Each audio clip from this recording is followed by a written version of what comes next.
Welcome to Nebraska Preps Postgame with your hosts, Mike Sautter and Jacob Padilla. Welcome into another Nebraska Preps Postgame. Mike Sautter, Jacob Padilla. There was a lot to go over. There was? Week 8 was a lot.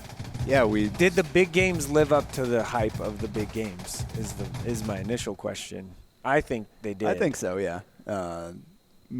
Pretty much all the games that we highlighted last week were single-digit games in the second half. A couple of them maybe extended out a little but bit. Yeah. For the most part, they were really competitive. So, good. I mean, there's only one place to start, right? Millard South and Omaha Westside. Omaha Westside comes away with the win, remains undefeated. 31-14 on the final there. 31-14, and it's kind of a wild game. It was 17-14 in the third quarter. It was 17-0, right? And then 17-14. Yeah. And then 31-14. So a couple of runs back and forth there.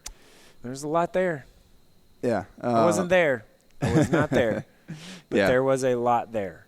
I was following as best I could. I also was not there. But, so the Warriors were up 17-0 in the first half, I believe. Then 14 straight for Millard South, including a sack fumble touchdown. Yeah. Which no one saw the clip. Yeah. No one just knew. I think knocked it free, and then Dylan Cool. Dylan Cool picked it up and ran it. I wonder how many defensive touchdowns he has this season. It's got to be like 3 or 4 at least. It seems like every other week hearing about him scoring on defense. He also had their touchdown on offense. But then Westside answered. Anthony Rizak tucked it and ran it up the middle, got a touchdown there to put him up 2 scores, and then defensive line got home, forced up a little kind of floating pass, and Jordan Hurst, I believe, picked it off and ran it back. Yes. The pick six basically ended the game. Yep, that was ball game there. So, defenses lived up to the hype. I think that's the first time we saw Westside's offense limited in any real way, and we need to mention kind of the weather there and the wind definitely impacted the passing games for both teams. But Rizak still 18 for 30 for 179 yards and a touchdown, and 19 carries for 108 yards and another touchdown on the ground. So not ideal conditions, but still, we talked about him being kind of the game changer last week, and almost 200 through the air, 100 on the ground.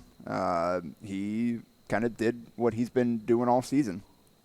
Dylan Cole has 7 total touchdowns, okay? 3 receiving touchdowns. Yep. So 4 defensive touchdowns. Yeah. That's pretty good. Kid's a playmaker. That's pretty good. Then Jamez Ross, 18 carries, 85 yards and a touchdown. And spread around, Caleb Benning, 7 catches, 65 yards and a touchdown. Trevor Spady, 3 for 60. Keenan Kine had the receiving touchdown and 4 catches, 38 yards. But, man, we talked about these 2 defenses. And Westside's defense, 9 tackles for loss, a sack, 3 picks, a fumble recovery, and that was Jonquil Osler there on the recovery. You had 2 picks for Hurst, including the touchdown. The other was for Teddy Rizak. Bo Ryan led the defense, 8 tackles, 4 for loss. So just a lot of I different mentioned guys him last week he's probably going to have a big game, and I think he did. Yep, no doubt. I mean, again, just so many playmakers on that defense. But Jet Tomala, 17 for 31, 149 yards and a touchdown, but also those 3 picks. And Millard South had 22 carries for 35 yards on the ground. And need to mention again, Gabe Pruka got hurt in this one, so without their spot's a little tough, right? Yeah, without their top 2 backs, they're 2 guys that have both had great seasons for them. So I know they're hoping to get Feller back by playoffs, so maybe not this week. They're probably okay with that. Fingers crossed, and move it on. But one thing is, I have talked about Millard South's defensive line being tremendous, and they are. Talked about them being the best in the state. Now, J.R. Laquana and Aiden Millard are their team leaders in tackles for Millard South the entire, for the whole season. They're great. I think up front they're really good. But we got to give Westside some credit up front here too as being as good Maybe better, not for me to decide, I guess. But Millard South had 136 total yards of offense. That's pretty good in a game. Now, the wind was a major factor all night for everybody. Trying to throw the ball, even with it at your back, is tough. So it was really brutal. But Amarion Jackson did 8 catches, 104 yards. Yeah, the one is not for me to debate. I wasn't there, but from the video stuff, it looked like the one deep ball was out of bounds. Yeah. But they ruled it a catch, and that's what you got to go off of. He did technically catch the ball. I don't know that it definitely shouldn't have been a reception, but he caught the ball. So credit to him for that. But so back the Westside defensive line thing. Millard South averaged 1.6 yards a carry. And Millard South had their full offensive line back and intact for Friday night. So if we're going to give flowers or shine or whatever to the Millard South defensive front, which I again think's tremendous, we do gotta kind of double back on R.J. Eckhart, Jonquil Osler, Campbell. Yeah. They're pretty good. And again, the play of the game that sealed it, that defensive front got pressure, forced Tamala to roll out and to get rid of the ball. Mm-hmm. I think it was a third down, if I remember correctly, but big-time play, and the defensive line started it, and then the back end finished it up. So, really, again, that Westside just complete team. They can win. The odds of seeing these two teams play again in Lincoln are good. I'm not going to, lock that in because you never know. The playoffs could happen, and weather can happen on a random Friday in November. Well, as we saw with Westside in the past there with that that snow. Bell Westside was it? I'm just saying in the semis or the quarters or something could happen. We don't know, right? But it feels like those are the two teams that will be playing, and if that happens, it'll be pretty epic, I think. Yep. So hope the weather holds out. That's the one thing. It's man, you just want to see teams play to their full capability and not have the weather be a problem. Right. That's the same thing, cherry picking throws from a quarterback and saying, look at these throws, they're terrible. Well, there's a 30-mile-an-hour constant wind for half of the game in someone's face. That's for every quarterback throughout the state on Friday. That happened. I was out in it. So, if we're going to do that, do it for everybody is all I'm saying. Yeah. Okay.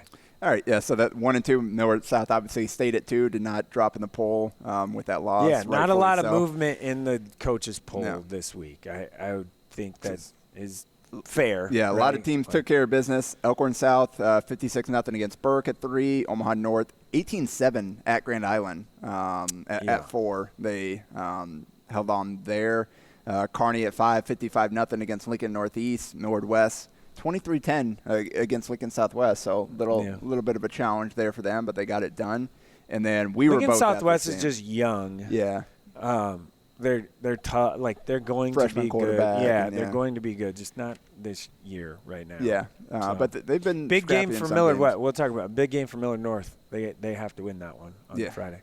And we were both at this game. Papillion. Yeah, Papillion moves up to 9. Up from 9 to 7. Yeah. Jumps Gretna. 34-7 win against Creighton. It was impressive at Burke. And so talked about this guy on the pod all season, and rightfully so. Prestito. But Peyton Prestito, one of the most. And it's not necessarily just individual performances, because the story of the game outside of Prestito was Papio dominating the line of scrimmage on both sides of the ball. Right. Prep couldn't run. Prep couldn't stop the run all game long. Tony Coniglio was running for his life on every pass play, and they had to pass it much more than they normally want to because they just could not win up front. And that Ingerson guy, he Ingerson, Garen Maley, they got some big dudes up front there, and they were rushing them all night. But, people want to turn Eric Ingerson into a tackle. If you're going to turn him into anything, turn him into a defensive end. Yeah. I still think he's a tight end. But yeah. Yep. And Matt Rule was there watching along with Ed Foley for that one during the bye week. But Peyton Prestito, so the Papio box score final official was 37 carries for 328 yards and 4 touchdowns. He also had a 17-yard reception, and they only had 39 yards passing, I think. So what I do know is Peyton Prestito did not have 290 yards. Yeah. He had over 300. Yes. It was 322 right after the game. I went over to their official stat keeper, and then probably after film and all that, it's 328. Plus 6 tackles and a sack on defense. Played both ways. 5 total tackles, 1 assisted tackle. Yeah. Or 5 6 total. 5 solo, total. 1 assisted. Yeah. And a sack. So, dude, he played 37 carries while playing both ways. The entire game. Yeah. Again, you won't find a better individual performance in the Metro this season than what we saw. The question I guess I've asked a lot of people is, who's the best running back, senior running back in the state? Well, Peyton Prestito's name never really gets brought up in that conversation. I think it probably needs to be in the conversation. Yeah. Like him, Jamez Ross, we talk about Sebastian Boyle a lot. Peyton Prestito's in the conversation. 100%. And another guy who's had a tremendous season at running back for Lincoln East is Dash Bauman. Yeah. And Lincoln East 38-13 win against North Star. They got jumped by Papio, but through no fault of their own. The schedule, yeah. Who they played and how. Bauman, 22 carries for 215 yards and a touchdown on the ground, and 5 catches for 61 yards and another touchdown through the air. And he's been doing that all season long, where he's been a major threat out of the backfield, both running the ball, catching the ball. Obviously, Wyoming commit, really talented player, and then Jeter Wordley at quarterback there. 9 of 15 for 89 yards and a touchdown, and 70 carries, 177 yards and 3 touchdowns. He is way more athletic than you think he is if he's playing, catcher or center field or whatever in baseball. Yeah. I would say that. He is, and he's got a great arm. Yeah. He moves around a lot. I mean, him and Dash are probably the reason why they're having all this success this year. 2 guys totaled almost 400 rushing yards by themselves. I don't care who that's against. That's impressive. And then Gretna 63-0 against Omaha South, held South to negative total yards. And Bellevue West was on bye. So that's the top 10 in A. Skipping down to B here because there were some big games there we got to get through. Yeah. And right off the top, Bennington Elkhorn North is the one. Right? Yep, Bennington 14-0. 14-0. I knew. I said before the game. Told a lot of people, or people had asked. I thought it'd be like a 17-10ish, something like that. Super low scoring. Wasn't sure if anyone was going to get to 21. The weather was a huge factor because if you've ever been to Bennington's Field, it's open on that north end. A lot of space. And the north wind, it was, So really tough sledding going into the wind. Not a lot and passing. Yeah, you're not going to pass with it. And either way, but to open the game, Bennington's second play of the game, they caught linebacker it was a kind of fake QB dive, and then he took a couple steps back and seam route. 55 yards to Elliot Anderson, touchdown. Yeah, seam route done. And credit to the Elkhorn North defense and the weather. That was really the only pass play. That was because they limited Sandman outside of that, but he had a nice run late. Yeah. Quentin Archer was the dude, though. 32 carries, 142 yards, and he had the other touchdown. And you got to be able to run the ball in weather like that. And Bennington with their line, with him in the backfield, he's had a great season for them, stepping in for a couple of good backs over the past couple of years. Bennington's defense is phenomenal. Yep. They're tough. Not only are they tough physical dudes, they can run and they will hit you. And Kyler Lortzen is a dude. Well, these 2 guys, Ben Gillen, 13 tackles led the way, and Kyle Lortzen, 9 tackles, 3 for loss. And then on the back end, Gunnar Lim had a pick and 4 tackles as well. Huge pick right before the half too. It winded Elkhorn North's back, and they kind of felt like a little bit of a YOLO ball, but He picked it off right, at the 3-yard line or whatever. They weren't going to complete it, but still just a turnover in that moment. He maybe could have tried a longer field goal if they would have got a little more yardage. It was with like 50 seconds left, so they are right at about a minute left. So if Elkhorn North would have, if it just is an incompletion, maybe they chunk off a few more yards, and it's 7-3 at half instead of 7-0. And huge momentum shift right there. It was a great pick. He dove for it, and everything's great. Really good athlete heading to North Dakota. Good basketball player too.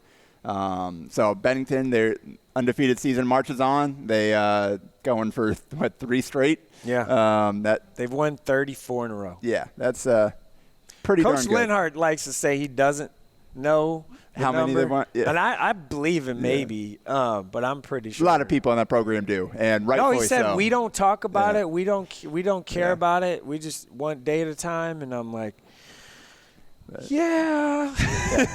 Sure. They've got a few kids that have probably been there for majority. I think they know. I know he did say, he goes, I know all the parents know. I know that, but we don't really talk. We don't talk about it. We don't care about it. I'm like, I think you probably do.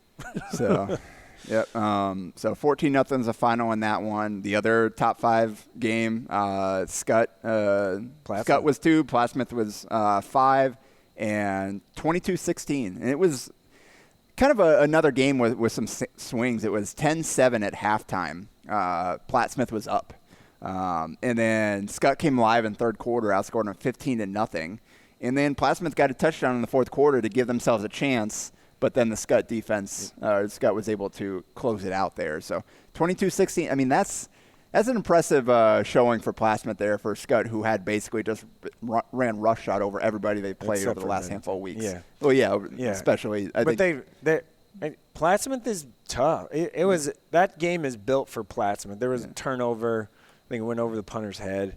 That's tough. So if you don't have those little mistakes, special teams were huge on Friday night, and they played a part in. Special teams played a part in basically every game. I know the game I was at, the Elkhorn North Bennington game, is a missed field goal because wind.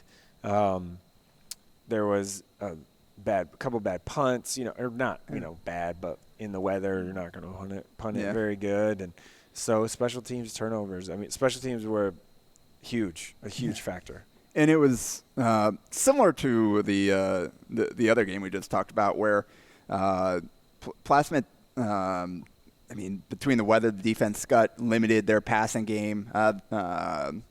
Villamonte had a rough day, but Dominic Versalino did what he could, 21 carries, 89 yards, 6 tackles on defense.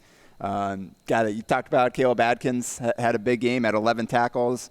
Also had their rushing touchdown. I love him. He's awesome. Yeah, Plattsmouth got a couple of turnovers to stay in it, but in the end, Scott just proved to be tough enough to hold on to that one. And Maxwell Chandler is the key for them, I think. Well, and Turman's done a nice job since coming back. He knows the offense and everything. But they'd be.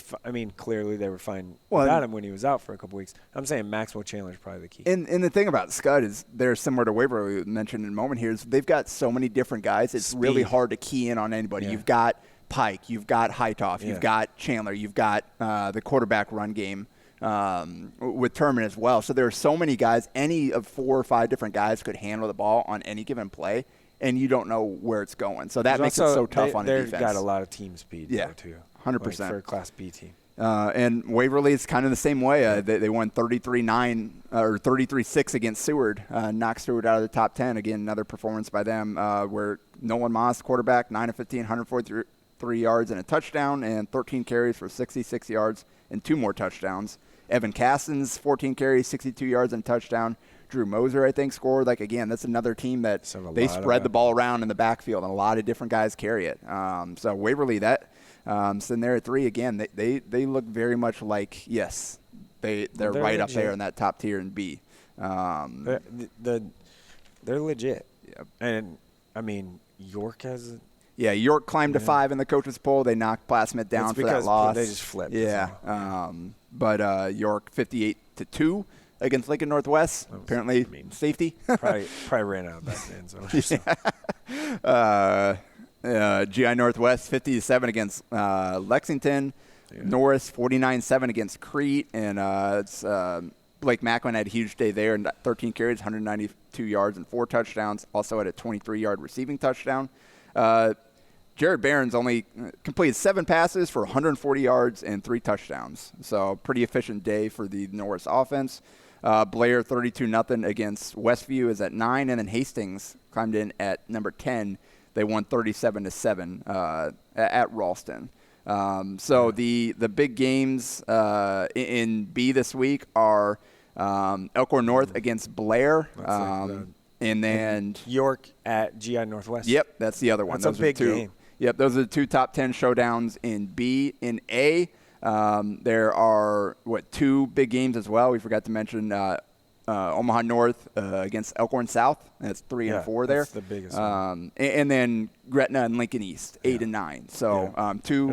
There's seriously, in the 2 classes, there's only those 3 teams, 3 games of ranked opponents playing each other. Yep. Scott plays Gross on Thursday. Could be one. Don't know, right?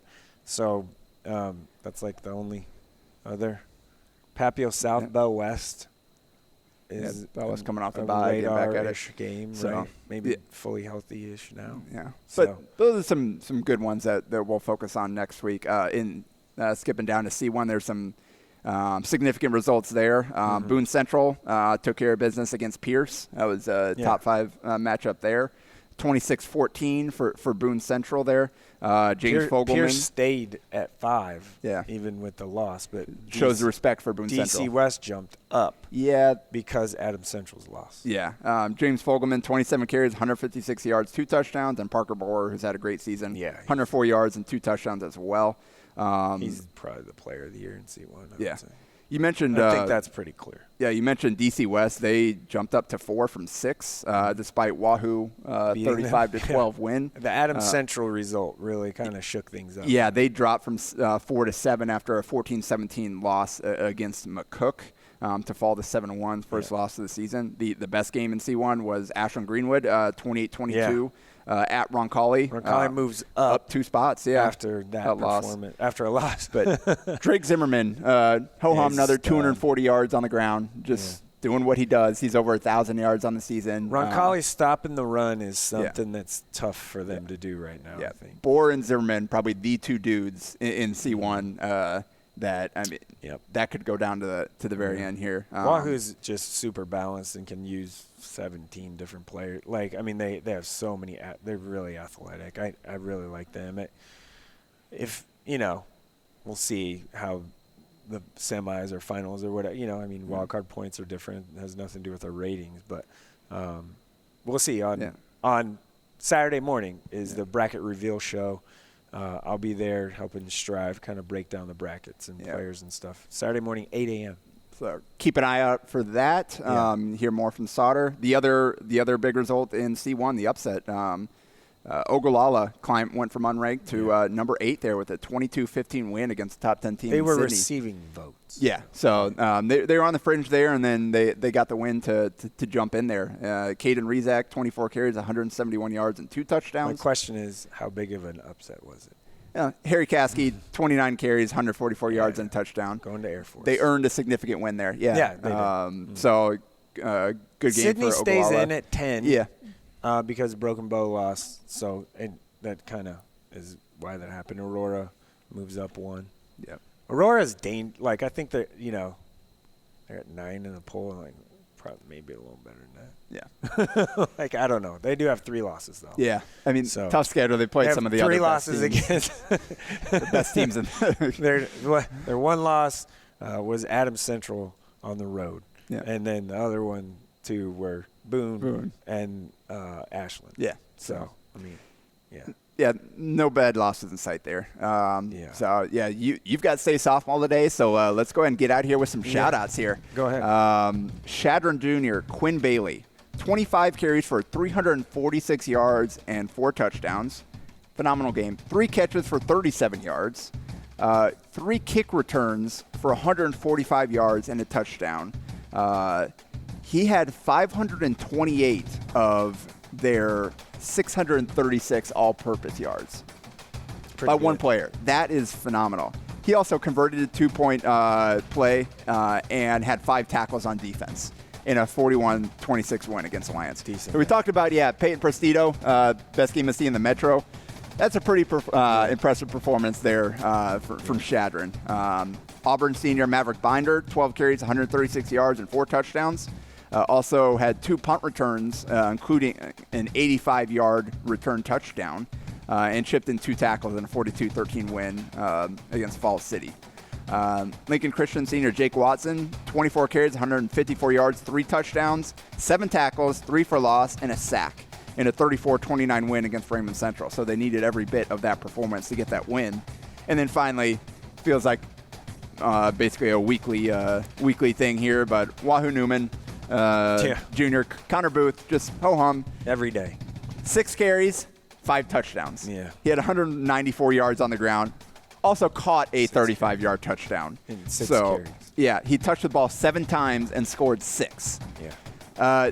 That's pretty darn good. It's 69-7 win at David City there for the Cavaliers. Yeah. Cavs are rolling. Yes, they are. They're going to be dangerous because Connor Booth is dangerous. Yeah, he is absolutely phenomenal. All right, that'll do it for Nebraska Preps postgame. We will be back.